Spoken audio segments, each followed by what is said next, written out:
You're very kind, more than kind, and I'm so delighted to be here at this church for this purpose. And I'm so glad to see all of you here and to know how many of you have been here for the last day and a half and will be through tomorrow. So many kindred spirits I can see and sense in this room, as if we had come in, so to speak, from the dark around a campfire to share our camaraderie, our courage, and our comforts with each other before we go back out to the fray.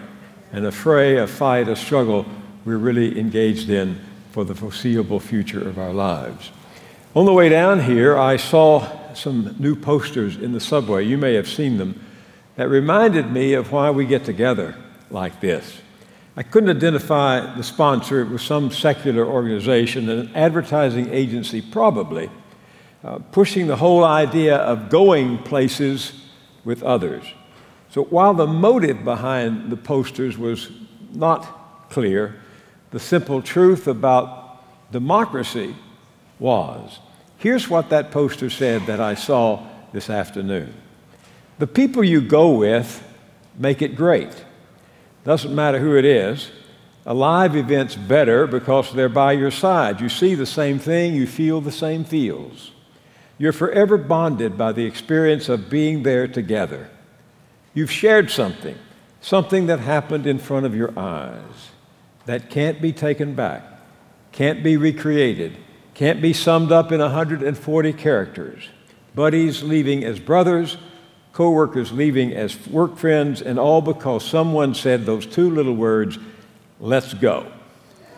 So how about just turning to the person to your left or right and saying to them right now, "I'm so glad you said let's go." Do that, would you? Tell each other. I love it.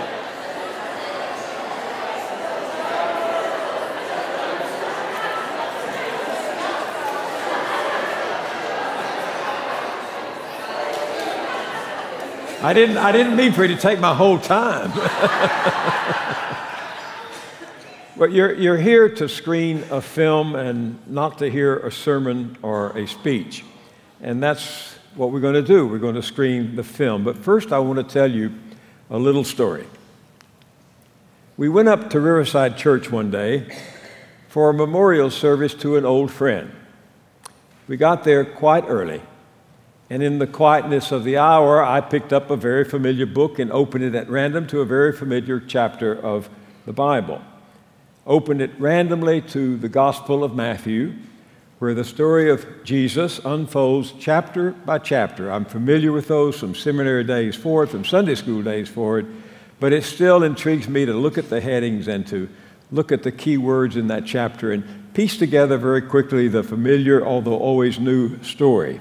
The birth at Bethlehem, the baptism in the River Jordan, the temptation in the wilderness, the Sermon on the Mount, the healing of the sick and the feeding of the hungry, the calling of the disciples, the journey to Jerusalem, and always sparkling like crystals embedded through the story, the core, if you will, of revolutionary love. Love your enemies, bless those who curse you, do good to those who hate you, and pray for those who spitefully use and persecute you.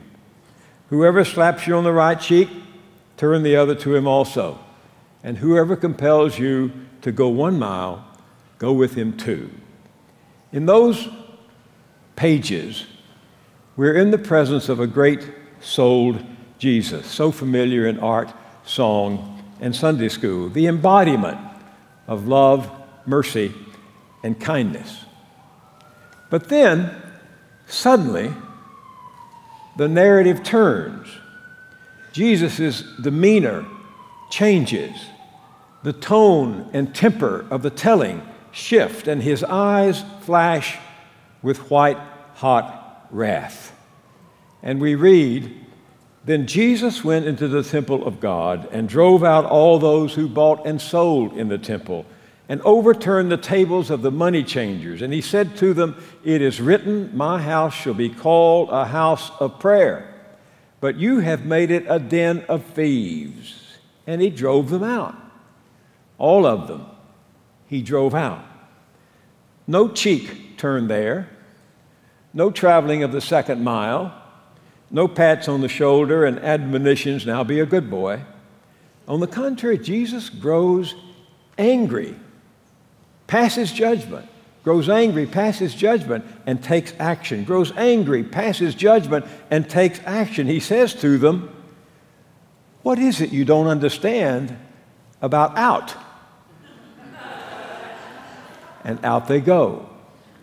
I closed the book and sat quietly, turning the text over and again in my mind's eye, absorbing the image of the young rabbi striding through the holy precincts, excoriating the desecrators, upsetting their transactions, scattering their lucre across the floor, bouncing them forcefully out of the temple, because he was so indignant at this profane violation of the sacred place, he threw the rascals out. Anyone who happened to be coming down the aisle at that moment might have seen a smile on my face. I was thinking how good it is to be reminded that faith has a place for anger. It was the poet who said, the flame of anger, bright and brief, sharpens the barb of love. Piety and prayer go far, and we should go as far with them as we can. But some things are worth getting mad about. Here's one. A mentally ill man died of severe dehydration in a jail in Milwaukee after jail employees locked him in an isolation cell and cut off his water supply for 7 straight days. Here's something else to be mad about. Less than a year after he was exonerated and released, a Louisiana prisoner who lived just 30 miles from where I grew up in East Texas, who served for 30 years for the murder he did not commit, died from cancer of the lung, brain, and bone, which no one had diagnosed or treated while he was on death row. For roughly the last week of his life, he could not speak. And when he died, he was in excruciating pain. After his death, the prosecutor who obtained the false conviction apologized. Stay mad, not sad, mad. There's the prisoner in the throes of a mental crisis in a California state prison who flooded his cell with water and smeared himself with his own feces, some of which he ate. Guards pepper sprayed him, dragged him screaming from bed, and strapped him naked to a gurney for 72 hours. He was left for weeks in a state of decomposition that allegedly caused further long-term damage to his brain. Still mad? A 60-year-old man in San Francisco charged with welfare fraud of $5,000, which he denies, by the way, has been locked up for more than a month because he can't afford the $75,000 bail. He spends his days crying in his cell without sunlight or fresh air, frightened that as a gay man he will be assaulted in the shower. Meanwhile, only 10 miles away, a wealthy real estate heir, accused of conspiring to murder the father of her children, remains in her multi-million-dollar mansion after posting a $4 million in cash and pledging $62 million in property for her bail. That should make you angry. How about this? Roughly 500,000 people detained in jails around the country have not been convicted of a crime. They are legally innocent, not because they don't have the money for bail, but because they don't have the money for bail, they're confined as if they had been proven guilty without due process. Here in New York City, a story you know so well, a 17-year-old named Khalil Browder was picked up for allegedly stealing a backpack. He could not afford bail and was held at Rikers Island Jail, where he was subsequently sent to solitary confinement, where the guards brutalized him. Back in his regular cell, he tried to commit suicide and was taken again to solitary. He was finally released from RIKERS at the age of 20, and 1 year later, he killed himself. Something to get mad about. Right now, according to the Center for Constitutional Rights, tens of thousands of individuals across this country are locked away in near solitude for between 22 and 24 hours a day in cells about the size of a parking space, with just a concrete bed, an immovable stool, and a combination toilet sink. Guards slip food through slits in the door. For recreation, they're shuffled in handcuffs and shackles to another solitary cell to pace alone for an hour before returning to their cell. That's their recreation. Let's try it. If you can, get up. I want you to do something with me. All right? Stand up. Clasp your hands like this. Put your feet together like this. And slowly move your feet, no more, 1 foot, no more than an inch as you turn to the right. Just do that.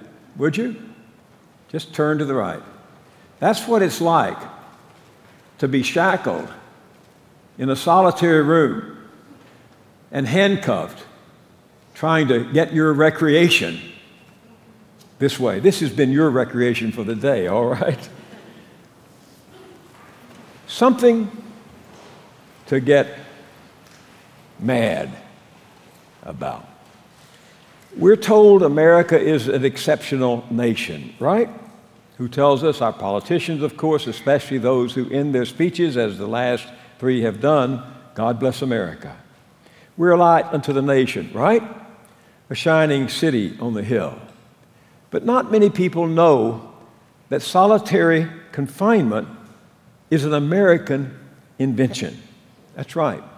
Solitary confinement as a self-conscious, organized, and widespread prison practice originated here in the United States in 1790 on George Washington's watch at the Walnut Street Jail in Philadelphia. Look it up in a remarkable book called Hell in a Very Small Place.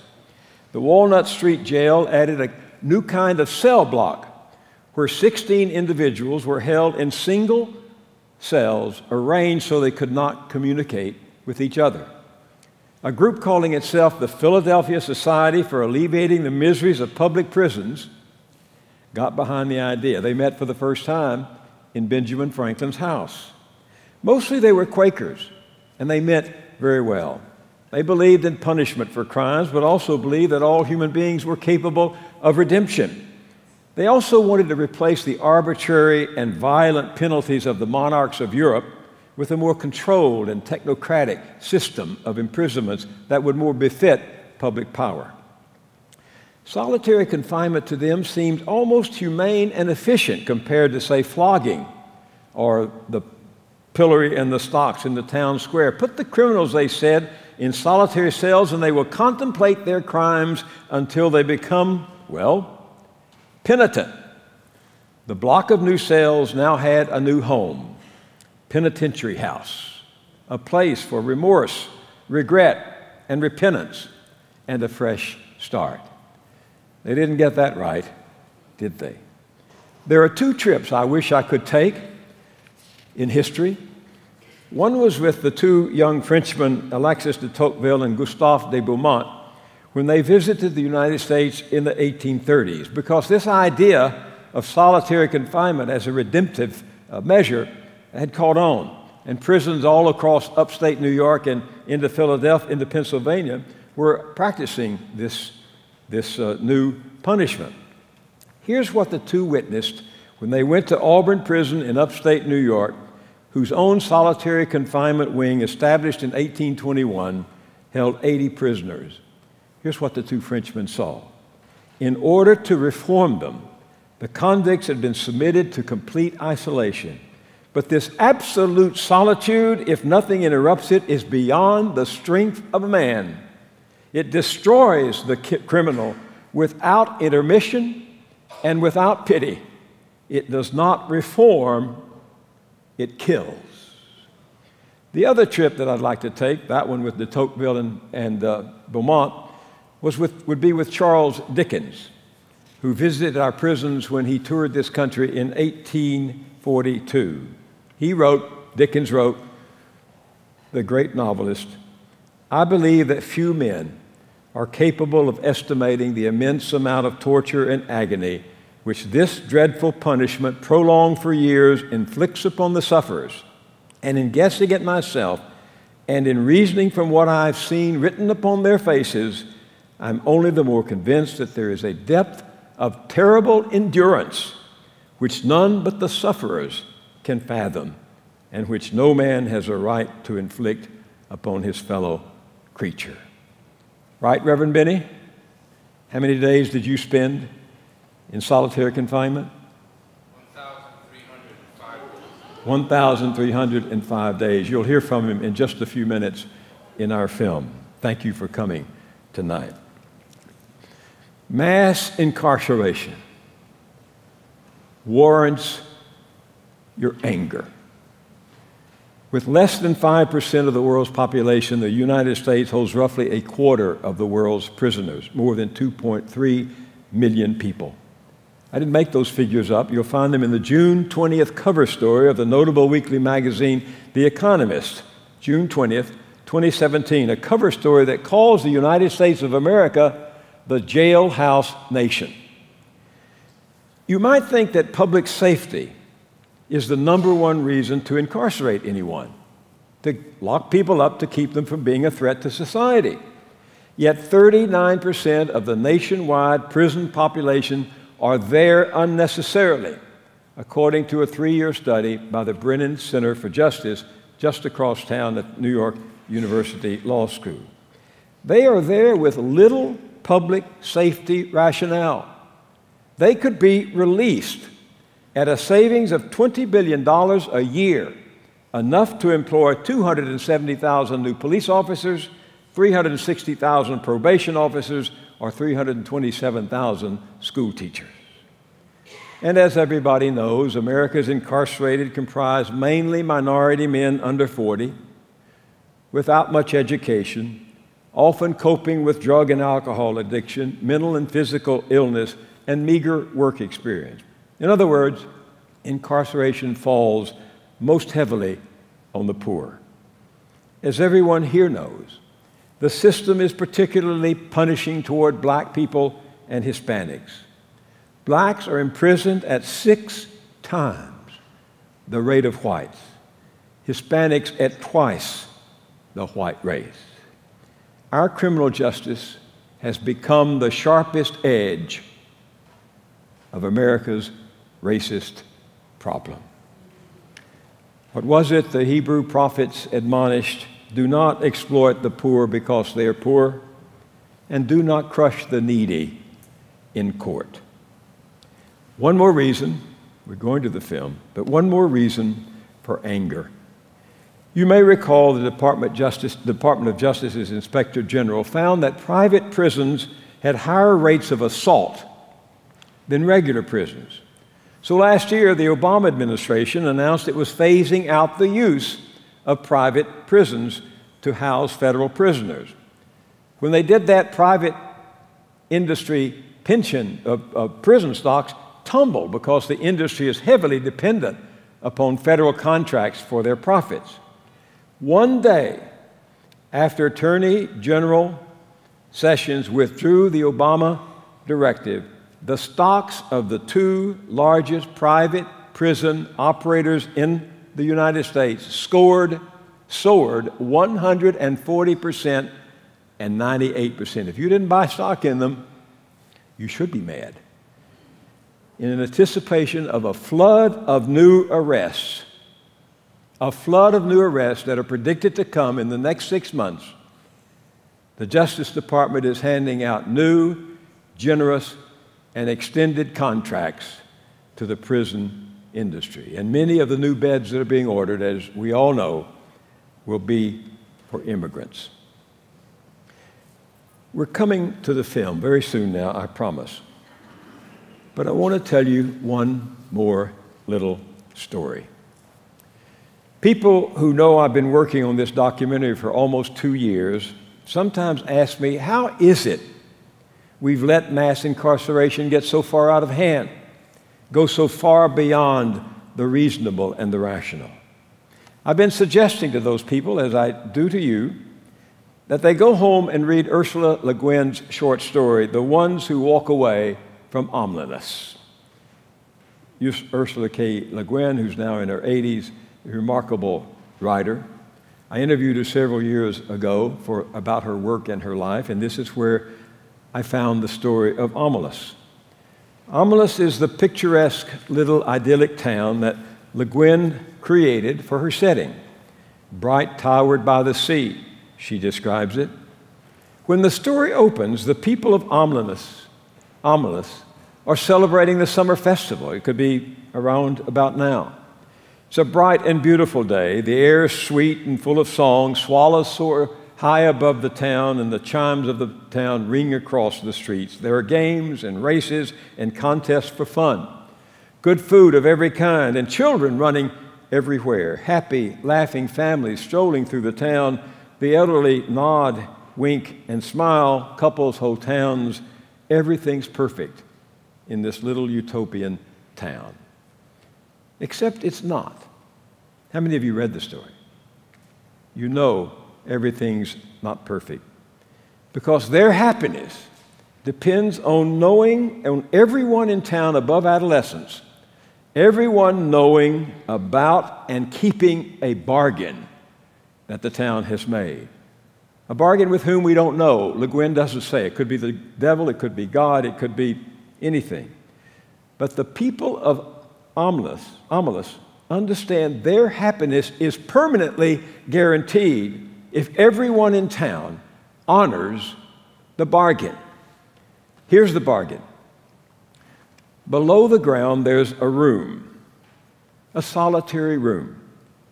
And in that room, a child is locked away.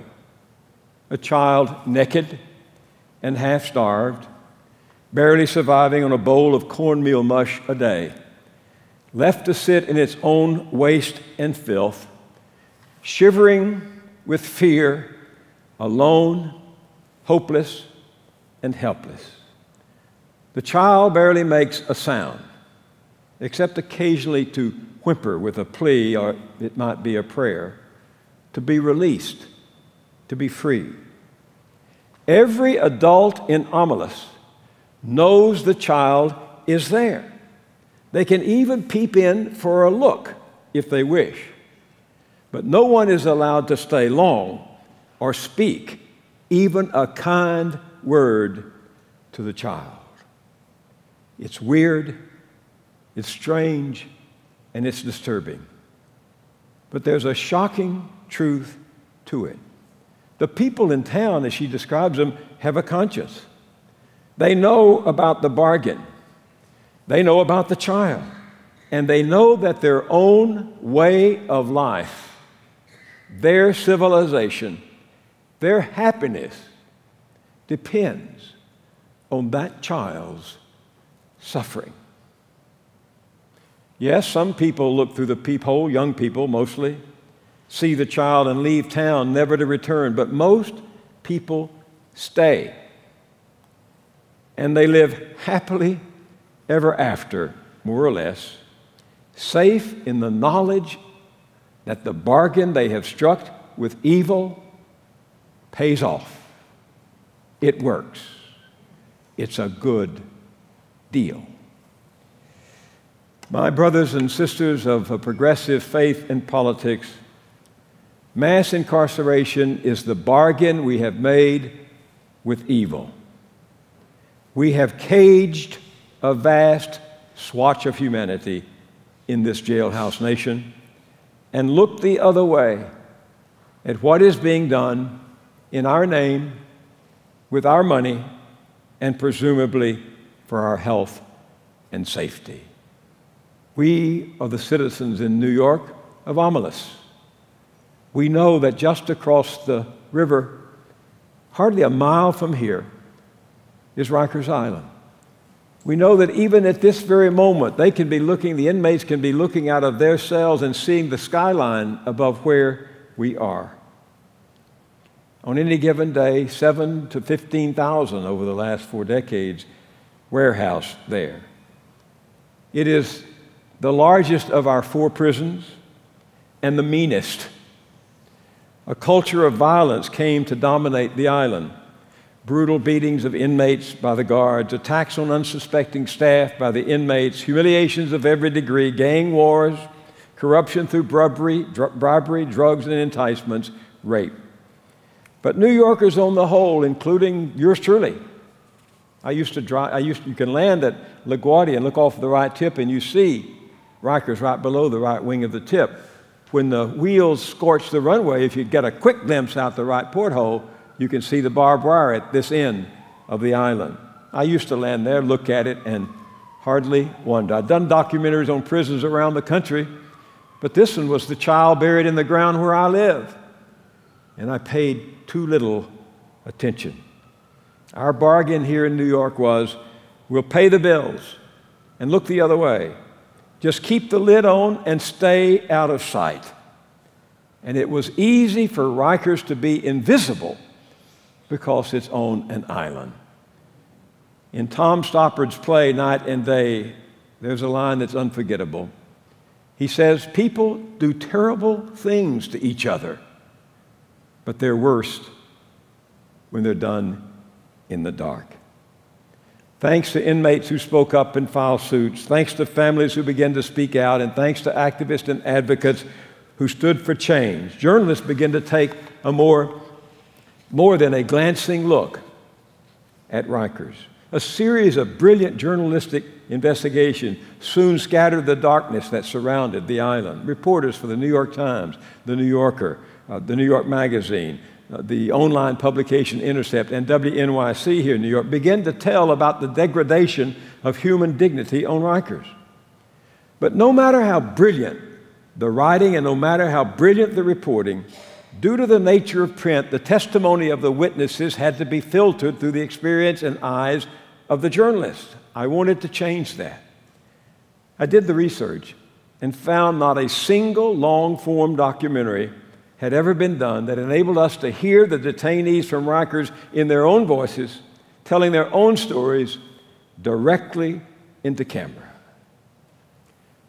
Revolutionary love may be many things, but one thing it surely is for a journalist is listening to the stories of others, to someone in pain, lost and alone, who needs to be heard just to be thought alive. That's what we tried to do with this film. I don't hope you enjoy it, but I hope you meditate on it. And I hope you leave here, although in a prayerful mood, I hope you leave here angry and that you stay angry. Let's go to RIKERS. So my name is Khalil Cumberbatch, and I'm the manager of trainings at a national non-for-profit organization called JustLeadershipUSA, which was founded by formerly incarcerated advocate named Glenn Martin. And it's our goal to cut the U.S. correctional population in half by the year 2030.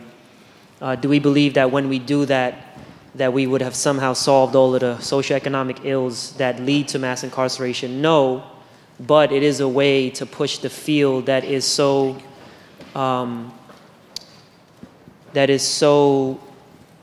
infatuated with incrementalism. It is a way to push that field to think something bolder and bigger. And as a national organization, if we're pushing an entire country to think that boldly, we could not turn a blind eye to the fact that we have our own torture island less than 250 feet off of the runway of LaGuardia Airport. And the Close RIKERS campaign was again our way to push the field to think more boldly.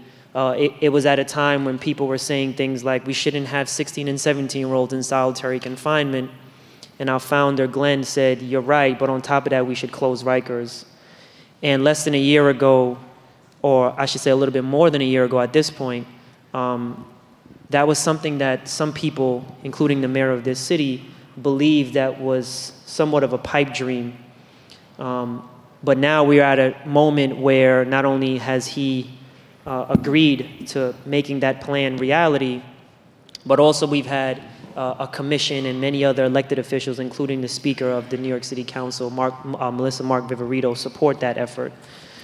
So I'm a part of that organization. I went through its leadership training program, which is a program that's designed for specifically for formerly incarcerated men and women from all over the country to build their leadership capacity to lead the movement around criminal justice reform. We say that those closest to the problem are closest to the solution. And if we are going to have a meaningful conversation around criminal justice reform, we must intimately, not just tokenizing folks, but intimately involve the people who have been directly impacted to lead that effort. And if we don't do that, then in another 10, 15 years, we would have something else other than mass incarceration, but another iteration of that. I'm going to take your microphone. Okay. Go ahead. This fancy gadget is on? Okay. Yes, it is. Somebody who's been watching, you know. Are you mad? Yeah. How mad? Okay. Very mad. Why? It's wrong? Completely unacceptable. This is the wealthiest city, the wealthiest country ever in the history of mankind. No society has ever been as wealthy as this country. And this is the wealthiest city. How the fuck is this happening? I am so angry. You're mad, you're angry, it's an injustice.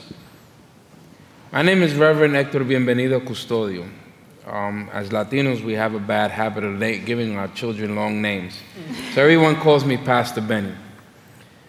Like my brother Khalil, I spent 20 years in prison for a crime I never committed. While in prison, when I was on Rikers Island, I spent almost 5 years in Rikers Island trying to fight my case and prove my innocence. I went to 3 trials. My first trial was a mistrial. My second trial was a hung jury. My third trial I began Monday. I was found guilty of murder in the 2nd degree on Wednesday morning. I got arrested on December 16, 1991. And after spending 4.5 days chained up to a wall, I was brutally beaten. Every time I tried to fall asleep, they used to throw cold water in my face. My ex-wife was pregnant with our second son. My daughter was a year old. So can you imagine in the middle of the night, you're watching the news, having dinner with your significant other, and you're kidnapped and thrown inside a human warehouse for 125 years. That was my sentence, 125 years to life. When I went to prison, I was a functioning illiterate. I had less than a 4th grade reading level. So I had 2 choices. Either I become bitter and angry and die in prison, or I educate myself and began to fight for my freedom. I went to get my GED after 15 times. I finally obtained it on the 16th try.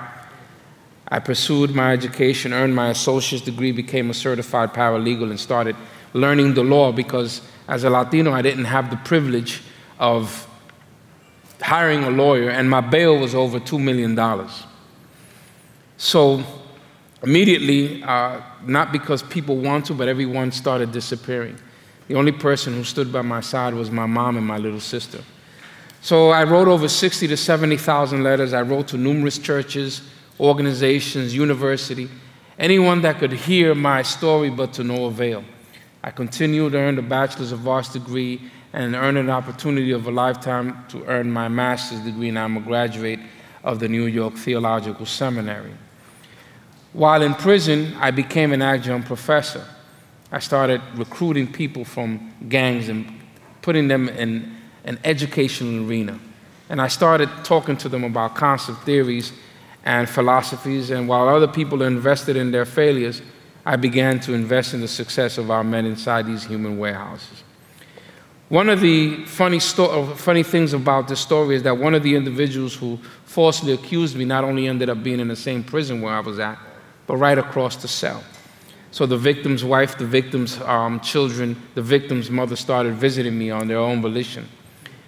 And on September 27th, 2011, I walked out of prison at 11:45 a.m., 3 pairs of pants and 2 T-shirts and a bag full of books, to a world I knew nothing of. Unfortunately, I was released on parole because my case did not have a DNA issue, and none of the lawyers wanted to take it. I'm currently trying to find the lawyer and trial to still overturn my wrongful conviction, and I'm going to fight until the last day of my breath inside my lungs.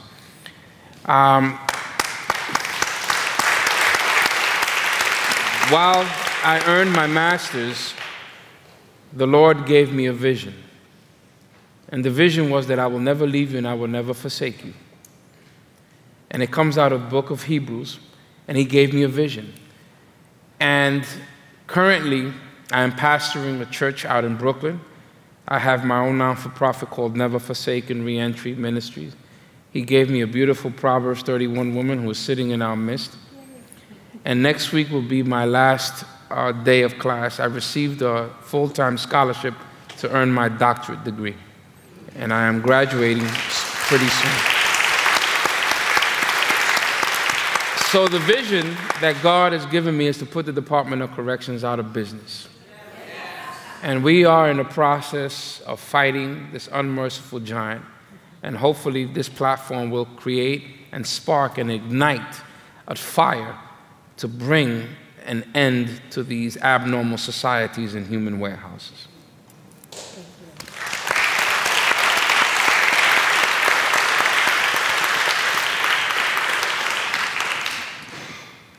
I'm so glad to sit in the company of such extraordinary human beings.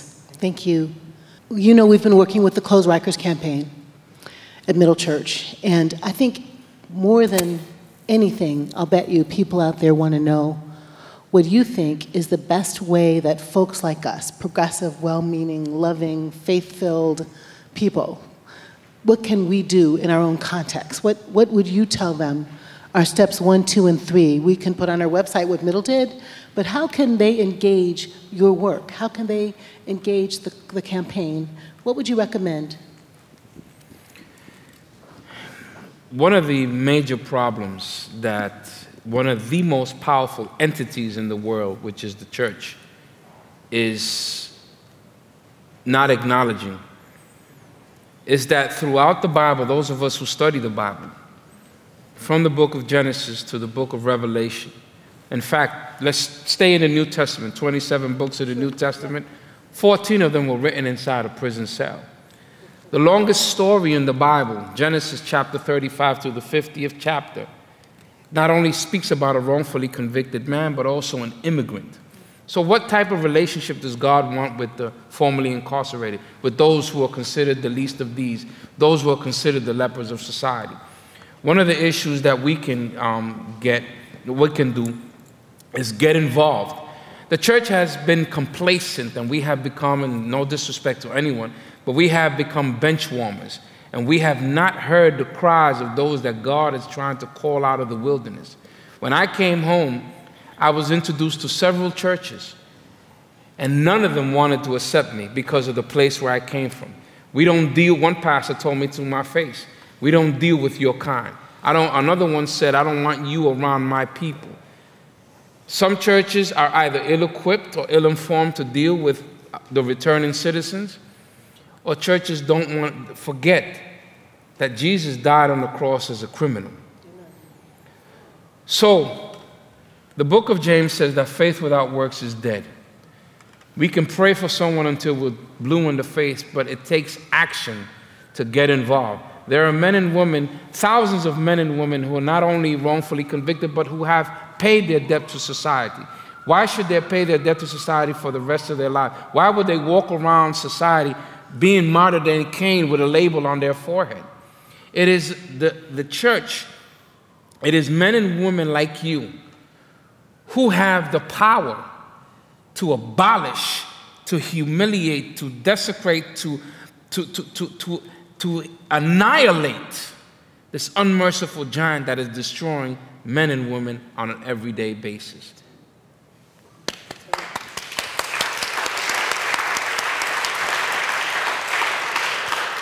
I heard somebody say earlier that they were angry and that they were mad, and this film will definitely do that to you. Keep in mind that this film is a snapshot of the many countless men and women who have been traumatized by not only RIKERS, but also many other jails across the country. But one of the most concrete steps that anyone can take is to take that anger and to go to your elected official and say, what are you doing about this? What is your position on this, and why is your position not to, for example, close RIKERS? What is your basis? What is your logic for landing as that being your conclusion? Holding them accountable. They are elected officials, and they are accountable to us, the people. But it should start locally. Here in New York City, for example, it's the city council. You should find out who your city council member is. You should ask them. Most of them are relatively accessible, or their staff, and you should ask them, what is your position on closed RIKERS? What is your position on the current reforms that past administrations or this current administration is supporting, and what is your position on helping people who leave jail? Are you helping to fund organizations who do reentry work? If so, which ones? You don't necessarily need to know the answers, but as long as they know that someone is questioning them, then there's a level of there's a feeling of accountability that may not exist prior to them being asked that question. The second thing is that so there are many other countries, as Bill opened up and saying that, that deal with holding someone accountable in a way that doesn't punish them or doesn't constantly hold up this one snapshot in the movie called their life forever. And they do that because they don't lose sight of the fact that this is a human being that we're talking about. And this human being, one, has human rights that should be afforded to them just because they are a human being, regardless of whatever act they may or may not have committed. But one of the most dehumanizing points that the system is very conscious on giving us is labels. And history has taught us one thing, that the minute that you take the humanity away from someone and you give them a label, it is then easy to do whatever we feel is necessary to them because they're not human beings. And terms like felon and convict and inmate and ex-con and all of these dehumanizing terms are just subconscious ways to reinforce a stigma that is associated with being formerly incarcerated, so that when someone comes to a church and their perception is that I'm coming here for help, despite what history has told us, you say things like, I don't want my people around people like you. Because what they're saying is, I believe that you are something less than because you committed this crime, and that you're not a master's, and that you don't have a graduate degree, and that you haven't found this moment in your life where you're willing to turn things around. So the next solid step is to not use those terms, regardless if someone who themselves is formerly incarcerated is using that term. Because, language matters for sure. And one of the fields that has kind of caught on to this is the medical field, right? They no longer say things like, this person, this is a schizophrenic. They say this is a person who has been diagnosed with schizophrenia. They don't say this is a diabetic. They say this is someone who's been diagnosed with diabetes, because they understand that that in and of itself doesn't fully define them. But yet there's this moral component that comes with when we say that's an inmate or a convict or a felon. So push back on that as hard as you can. And even if someone says it and they have the best of intentions, but they say the road to hell is paved with good intentions, right? And even if someone has the best of intentions, it is worth holding them accountable, because we see this a lot in media when someone writes a very well-researched article or book, but the title completely goes against that. It says, former inmate does so-and-so, or former inmate seeks to close RIKERS, right? But in the end, it's a way to dehumanize folks. And then the last thing is that to use the resources that the church has and members who attend that church have, because although we are pushing a massive campaign to close RIKERS Island, we don't have access to all of the resources that we need. And someone in this room could potentially have that. So it's not that you need to start something on your own, but think about the other organizations that are doing the work.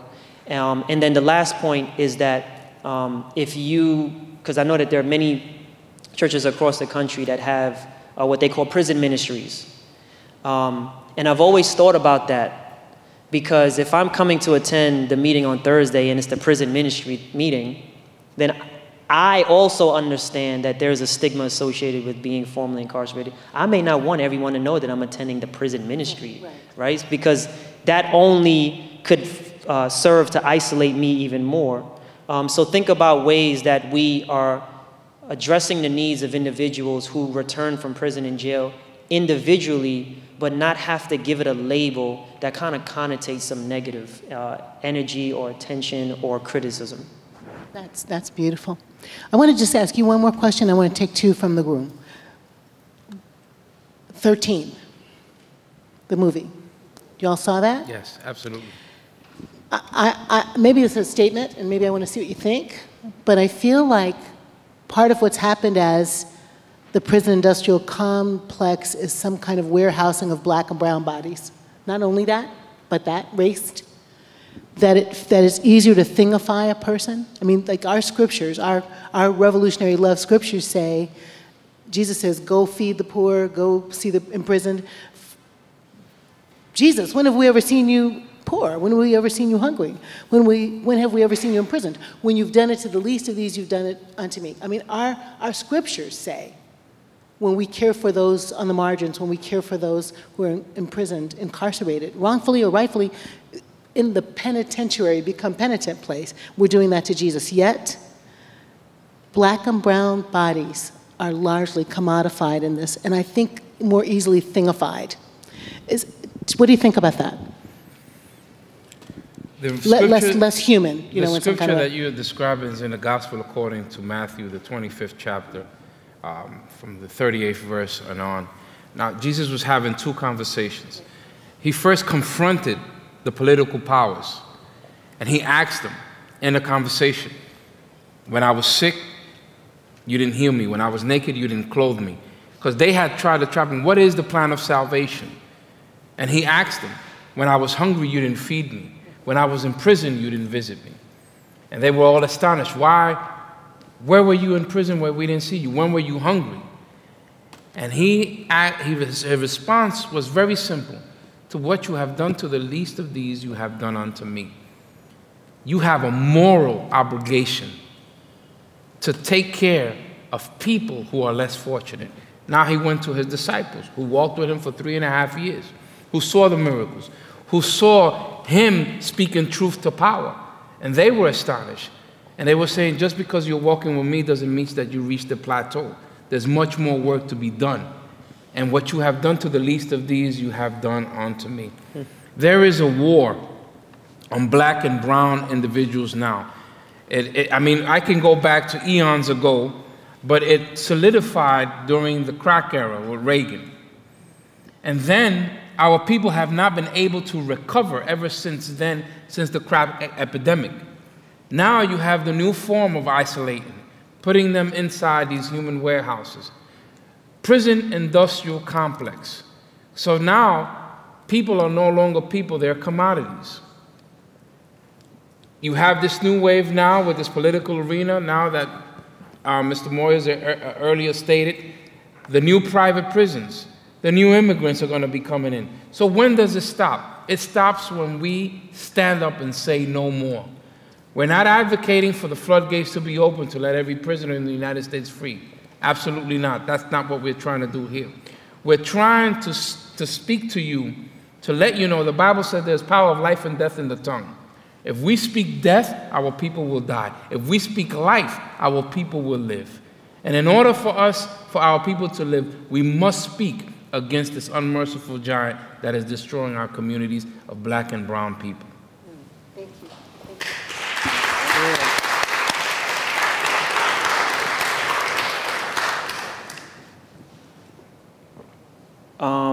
The movie The 13th is, for those who may not have context, is referring to the 13th Amendment that abolished slavery as it's country knows it in terms of chattel slavery. And what Ava DuVernay does in her movie is say that this thing that we now call mass incarceration is actually a new iteration of what came after the 13th Amendment. And the 13th Amendment actually has a clause that says that slavery is abolished except for if you've been punished, if you're being punished for a crime, i.e. meaning that you have been deemed a criminal. And I agree with that. And I agree with that wholeheartedly, that there is a subclass of citizenry that suffer from the label of a felony. And in certain states across this country, if a person has a felony conviction, irregardless of however old it was, they could be permanently barred from voting. They could be permanently barred from accessing social services in case they need it. They could be barred permanently from living in affordable housing or access to public housing merely because they were convicted of a crime, whether their innocence or guilt had anything to do with it or not. Why? In a country that holds itself high on rebelling against systems, and a country that holds the value high of redemption and second chances, why do we constantly feel the need to punish people, but particularly black and brown men? But I would also caution the audience that if you are not a black and brown male, that this is still your problem. Because it is easy to say that, well, I'm not a black or brown man, so that's a black and brown man problem. I'm a black and brown woman, or I'm a white male or a white woman. But the same way that being HIV positive was more than just being HIV positive, at some moment in that movement, it became about men and women and children who were dying because we as a society told ourselves that they weren't worthy of something. And it wasn't until the people who were not HIV positive started to rally and gather around the people who were HIV positive. That's when money started to come for research, and the government and the federal government said something and did something, and more importantly, within 10 years, we had something that was giving people more life. But that only came because the average Joe and Jane pushed back on the system, and is the same exact thing that we need for mass incarceration. While most of the people in prisons and jails across this country are black and brown men, we can't limit it to that. Black women are the fastest growing population of people who are being incarcerated. They're exploding at 800% higher than the average rate. And it's easy to say, well, that's a black woman problem, right? But the reality is that it's not. That doesn't sit right with me. As someone who lives in this society, whose taxes go towards this $80 billion a year industry, I have to ask myself, why? What am I doing about this? Because one day we won't have mass incarceration. The same way that people said we wouldn't have slavery, and it happened. But when history is told, I always think about the civil rights era and I say, wow, like it couldn't have just been Malcolm and Martin and Rosa, you know, like they had, like where were all the people? Where were all the good people? I want to be able to say that I was one of those good people, and I spoke up irregardless of what the consequences were, regardless who was in administration, and regardless of what I felt and believed was true. All I knew was that there were people who were dying and suffering, and I said something. And I present that to you, that how do you want your story to be told? Because the era of mass incarceration is real, and it will end.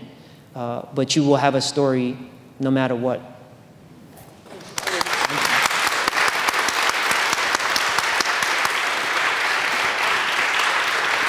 Let's have a question from Joanne, and let's have one from, okay, great. Thank you, guys.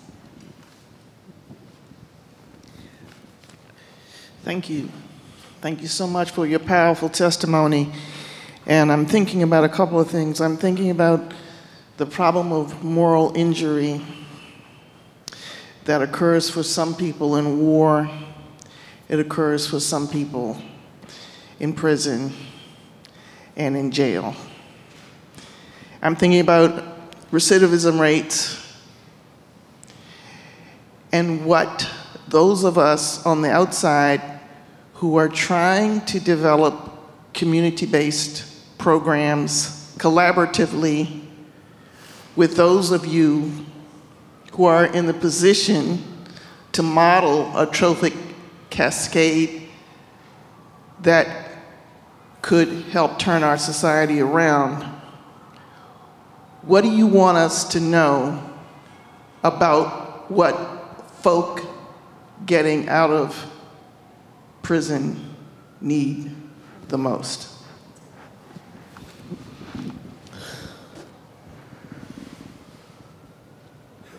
I think that when people,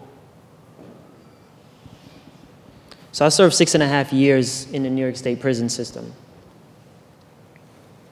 And I remember when I first came home, February 26, 2010, I didn't know what was possible for me. Like, I really did not know what I was gonna do with my life, but I knew 2 things. I knew I didn't want to go back to prison, so I didn't need anybody to talk to me about, oh, you shouldn't stay out of trouble. I kind of got that. I was an early convert. I tell people all the time, I was an early convert. I was in reception saying, this is definitely not for me. I got the lesson. And then the second thing was that I had a deeper commitment. I needed to rebuild a legacy for myself. One that when my children told it, that they would be proud of who their father was. And I felt like had I died the day I left prison, I didn't fulfill that. So I didn't need the regular pep talk of coming out of prison like, you can do it, Khalil. You know, don't stay out of trouble. Don't go back to prison. People told me that, but I always thought to myself, you know, you should probably use those words for somebody that may need to hear that. So I guess what I'm saying is you cannot have a cookie cutter answer to someone's reentry. The best way that someone can help someone coming out of prison is to force them to rethink about what is really possible for them. And I'll give you an example. When I first came home, I said I wanted to go to college, and I said I wanted to do it in the first 90 days. And people said to me, you should probably rethink that. These are family members. And then when I did it, I said, you know, I want to be gainfully employed within 90 days. And he said, you should probably just take a job doing something else. And when I did it, then I started to get people to believe me. And so when I finished an undergrad degree in 2 years and I said I wanted to do a graduate degree, there was no question. And I say that to say that I was around people who were forcing me, people who were formerly incarcerated, but they were forcing me to rethink what my boundaries were. And I needed that. But not everyone will be in that position. There will be some people who believe that the boundary that is placed on them by society because of their felony is where they will stop. And that's where their life will end, and that's where they will cap out. And they need a different level of engagement. And for those folks, they just need to listen. The person just needs to listen. Don't assume that they need to hear something. Don't assume that all of these things happen to them. They just need to, that person just needs to listen. And when someone says something like, I want to go to college in the first 90 days, probably the best thing to not say is, maybe you need to rethink that. The real question they should be asking them is, that sounds great, how? How are you going to do that? I need to hear concrete steps, and maybe I have some resources that can help you. And then the other thing is that I'm not exceptional. And I say that very purposefully because I don't want that to be lost in translation in what I'm saying. Khalil is not an exceptional person. There are people who will tell you that story. But the minute that I accept that on any level, it then makes it seem as if, you see, if Khalil and Pastor Benny can do it, then you don't need to complain about any of the hurdles that society is putting in your way. You just need to pull yourself up by the bootstraps and get it done. And the reality is that is not the case. I am the product of exceptional opportunities, and including college. It's not a coincidence that both of us engage in higher learning while incarcerated. And that is something that should be freely given to everyone in the system, irregardless of whatever their conviction was.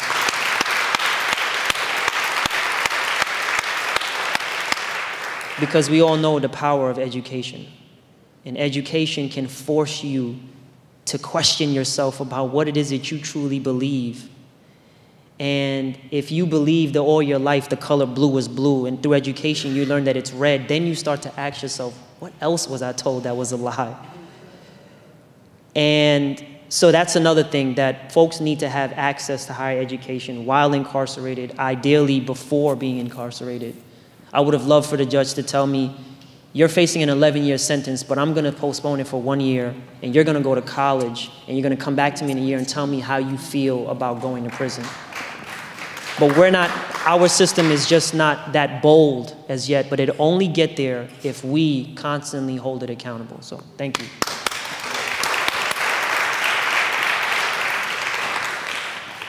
Kamali's going to ask this last question. Hello. Hello. My name is Kumali, and I'm a very proud member of Middle Collegiate Church, which is, by God's grace, changed my life.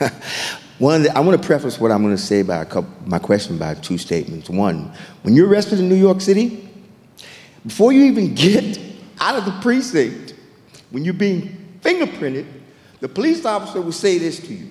They say to you, are you sick? Are you mentally ill? Is there anything wrong with you? Because if it is, you don't want to say that when you get down to the police precinct before they take you into Central Cell Block, or they take you to wherever you are in Brooklyn or whatever borough you're in. They tell you, when you march down that long hallway and they get ready to ask you that question, they tell you to say no. Because if you don't say no, the officers have to stay there. They got to take you to the hospital. They got to go through all of whatever else has to happen if you told the truth about what's happening with you mentally or whatever. And that is a flawed system from the beginning. I don't know about you, but something's wrong with that. The second thing I wanted to preface it with is that in this film, what hit me the most immediately was when the brother said that, it reminds me of, what does he say? We battle against powers and principalities in high and wicked places, not against flesh and blood, because he said that they were the demons, they were the carrier out of the acts for the demons. In other words, they were acting out. This was a spiritual exercise. And believe me, you brothers are prime examples of that, because I am so grateful, Khalil and Reverend Benny, that you guys did the time and that the time didn't do you. That's kind of like a famous statement when you get locked up. My question to you is this. In this film and in this thing, in this, all the knowledge and in Googling, when Pastor Stevens said a couple of weeks ago that they were going to close Rikers Island, you know, and I was Googling it, and then I realized, well, it's really not actually happening yet. The city council hasn't voted on it. Nobody said it's going to close. It's just that that's the idea. We're going down that road. But I haven't really heard or seen a lot when I Google this about the solution of what to do when they close Rikers Island. Like, what are we going to do? Where are we going to build these prisons? What borough? What is ever happen? How are these people going to be warehoused? So my question to you is, I want to know if you guys, through Fortune Society, which I know a little bit about, and I was peer educator there for a while, and what is going on in terms of right now trying to come up with a solution about where and what to do so that the process of actually closing Rikers Island can really be started? In terms of, in other words, maybe we need to put the horse before the cart this one particular time and figure out like what we're going to do in terms of building a place for a jail for New York City and then closing the island for good. Thanks, Kamali. Thank you. You have a valid point and an excellent question. What can the church do? Where are these prisons being built? First of all, the first thing that impacted me was when I first heard that they said it's going to take 10 years to close Rikers Island. Now, I want you to do the math. 10 years is a long time. It's a decade, which can be closed right now if they really push the button. Let's just start with that. But they did it 10 years because they usually, within 2 or 3 years, people will forget about the situation that is at hand, and we will go about business as usual, and no one will strike up the fight to continue to close Rikers Island. The churches in New York City, we have at least 6 or 7 churches within 5 or 6 blocks radius, humongous churches. In my proposal, I don't know what Fortune Society is doing or Just Leadership. I'll let Brother Khalil speak on that. But in my humble opinion, I believe that in Rikers Island, there's either 65 to 70% of men and women who are inside for either crimes that they never committed or non-violent crimes. And these are the people that should be let out immediately, and the church should adopt at least 2 or 3 prisoners. You see how big this church is? I'm pretty sure that this church can at least take 20 to 25 individuals who will mentor them. You spoke of, Khalil talked about education, transformative education. Embrace them inside the church. Speak truth to power to them. Let them know that they are worthy. You see in the Bible, there are 2 types of Peters. When he walked with Jesus, you see a boisterous, obnoxious, arrogant, and ignorant Peter. And when he denied Jesus Christ, the first thing that Jesus said when he was resurrected, he told Mary, go tell Peter and my disciples what you have seen. Why did he say, go tell Peter and my disciples to see what you have seen? Because as human beings, we can't see past our nose. Jesus already saw the dormant potential that was inside of Peter when Peter denied him. And that is our problem. We don't see the dormant potential inside these men and women that are on Rikers Island. And we need to awaken that dormant potential and speak that into their lives. So once we begin to develop not a normal prison ministry, but deal with this from a holistic approach and begin to adopt prisoners like people were adopting parks and adopting blocks and adopting buildings, let's begin, let's say, how many prisoners or returning citizens can we take under this church? What can we offer them? A decent clothes, something as simple as helping them prepare a resume. We're not asking, when I came home, I didn't ask for nothing. I just asked for an opportunity to be a human being again. Give me an opportunity to prove myself. The good work that he began in me, he's going to finish it. Whether people decide to give me an opportunity or not. But give me a platform so that God can be developing and manifest the calling that is in our lives. And let us be contributing members to a society. Help us be an asset. We already prepared. Help us be an asset as opposed to a liability. Give us a chance. Adopt. And if every church in the city of New York embraces that mentality, you will see the decline of men and women inside these human warehouses.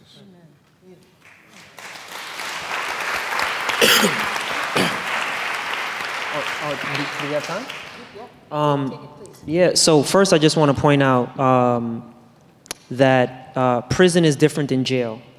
A prison is where someone is serving time after they've been convicted of a crime, whether they are innocent or not. And the jails on Rikers are different, because what that means is that 80% of people on Rikers have not technically been convicted of a crime. Therefore, they are innocent until proven guilty. So what you're really talking about is not convicted people. You're talking about innocent people who should be close to who should be close to courts and lawyers and family and community programs.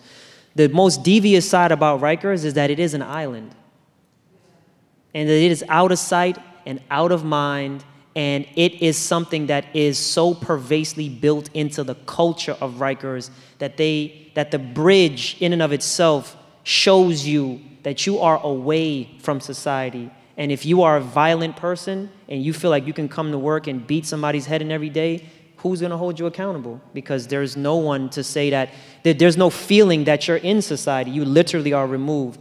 So that's the first distinction, is that we're talking about 10 jail complexes on what we call Rikers Island. The other thing is that in order to get the plan effective, we need to bring the population down by half of what it is now. People say, oh, how are we going to do that? That's so crazy. First of all, this is New York City. Second of all, we have already done that. At its highest peak, Rikers, the amount of people on Rikers was more than 22,000 people. It is currently less than 9,000 people. So we already know what works.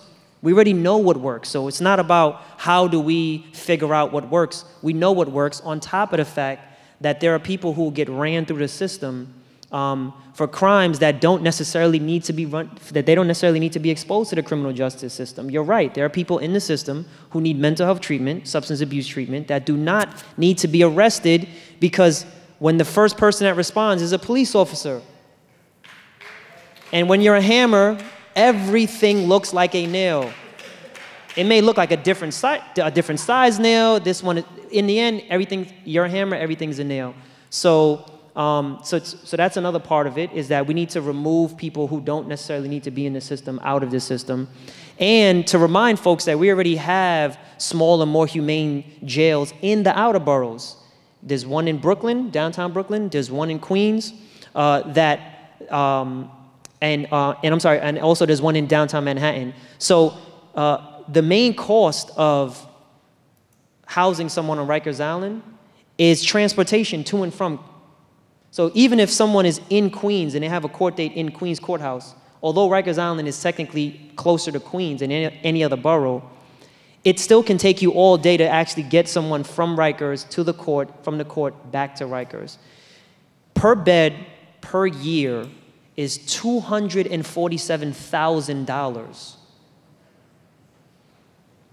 Per bed, per year. To put that in context, that is almost double what it would take to get a 4-year degree from an Ivy League college. And if you ask anyone, sir, that is leaving Rikers, sir, ma'am, do you believe that you received $240,000 worth of services? We laugh because we know that the answer would probably be profanity, and they would probably look at you like you're crazy.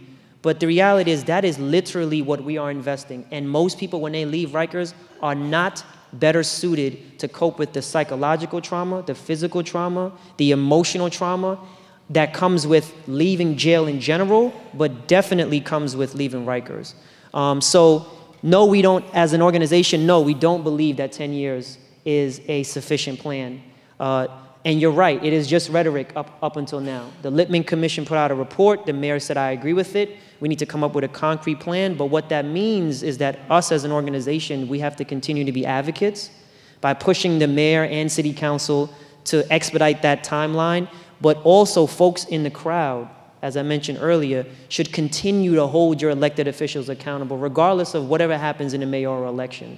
That there was a commitment to close Rikers Island as we know it, and that commitment will only stay relevant, as Pastor Benny said, if the regular Joe and Jane of New York City constantly are putting pressure on our elected officials to actually come up with a plan, implement it, and make sure that it actually gets to the finish line. What is the first step you would like to see? What is it you believe could be done that would prove that we're on the path to make that happen? All of the women on Rikers right now could be taken off. All of the women who are mothers, aunts, sisters, they need to be taken off of Rikers, and they need to be put in community where they can be providers for their family. That's an easy step. It's about 400 women on Rikers. We said the same thing with the 16 and 17-year-olds. They should be taken out of Rikers right now. Those are solid commitments that the mayor can do right now. That doesn't require any state legislation. Doesn't require any any form of oversight by the governor that he can actually do now. And then the other thing is that folks who have anything less than a $2,000 bail, the city should put up that money irregardless of what charge they are being given. Because right now, that while that exists for non-violent crimes, if you look at the overwhelming majority of the system is folks who are being charged with quote-unquote violent crimes. Khalif Browder is an example of someone who the most progressive level of state legislation that is around bail reform, the most progressive one, the irony of it is that even if it passed, he wouldn't be eligible for that. And they say that is being passed in his name because he was convicted of an assault and a robbery of a book bag. So we need to move past this dichotomy of like nonviolent and violent, because the nonviolents are definitely the good people and the violent people are definitely the bad people. And I would also add to Pastor Benny's point is that while there are many people who are innocent in the system, there are also people who are guilty but have an extreme level of remorse for that. I committed the crime that I was locked up for.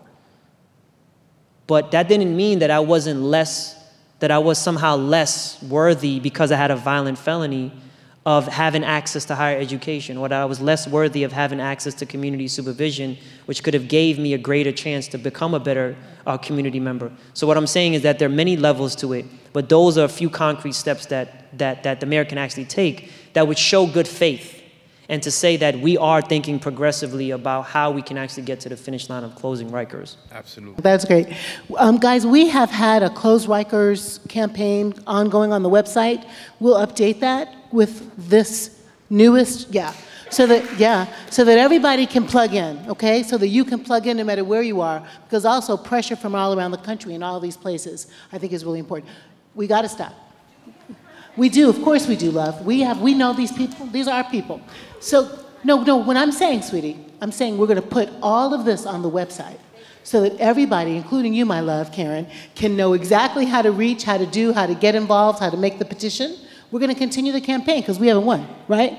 We haven't won. We haven't won. That's right. I don't want to stop, but it's late. So I want to just, for 1 second, say to you, both, you're extraordinary. Yes, you are. You are. Sure, you had extraordinary opportunities, but you survived hellish conditions because of the force at work within you, which I know for you is God and Jesus Christ. Khalil, are you Muslim or, okay? And for you, it's the Prophet Muhammad, peace be upon him. But that force is something, and we can see it. It's tenacious, and it's powerful, and it's real, and it's palpable. And so I thank God, all the ways we name God, for the light in you that we can see. And for all of the countless others, the thousands of others who have light also, which is the worth of every human being. May we be people who will see the light, grow the light, foster the light, adopt the light, make shelter for the light, so that all of God's people can feel dignity and worth and come back home and thrive. Amen? Amen. I want to just Thank thank you so much. Thank you. Thank you so much.